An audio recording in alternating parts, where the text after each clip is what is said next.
Hey guys, Tyler Mahoney here, TrumanLakeFishingIntel.com. I'm sitting here with Truman Lake expert and bass tournament angler David Ryan. He's won a lot of tournaments on this lake. He knows every nook and cranny of this lake like the back of his hand. And we recently had a member submitted question about how to navigate the Grand Arm. I mean, a lot of these arms, there's definitely areas you want to be watching out for, but the question was specifically related to the Grand Arm because there's some spots that get kind of hairy, and I was going to have David kind of give you a few tips, pointers, stuff to look out for on the Grand Arm.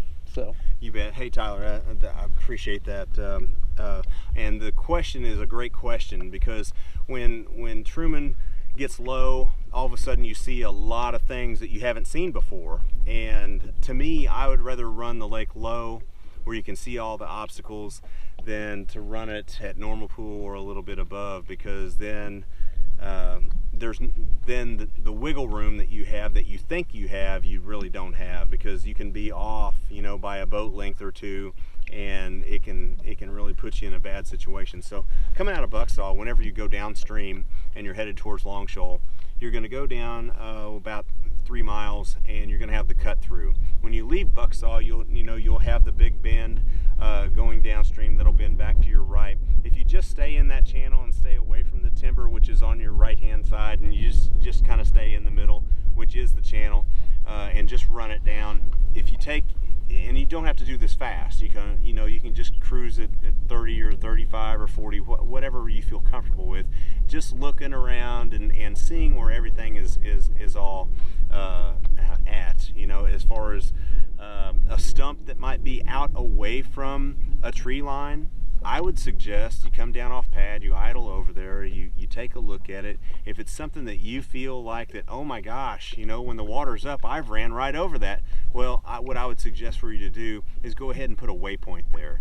I have danger waypoints all over this lake, because when it gets low, I like to go out and idle and look at the places that I like to run, because I run a lot of flats. I run a lot of point A to point B in the shortest distance, which is a straight line, versus taking the channel and winding it around and everything.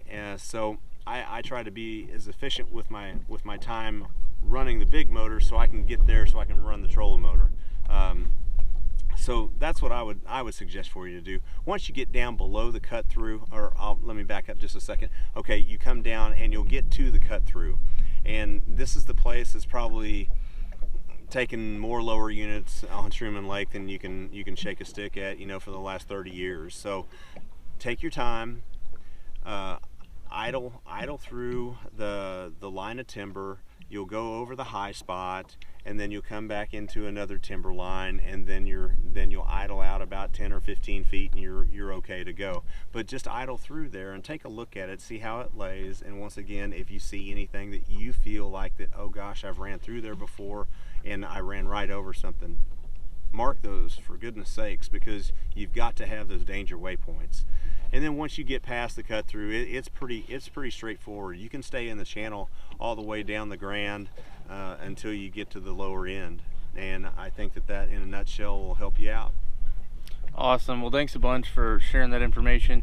Guys, if you have any other questions or topics you want us to cover, be sure to comment, send us a message to the website, reach out on the Facebook page, and we'll do our best to do a video for you, or do a story or an article, and make sure we get those questions answered. So thanks for watching, you guys. Please be sure to share this with your friends and family. Let them know what's going on at TrumanLakeFishingIntel.com, and we'll look forward to catching you guys on the next one. Take care.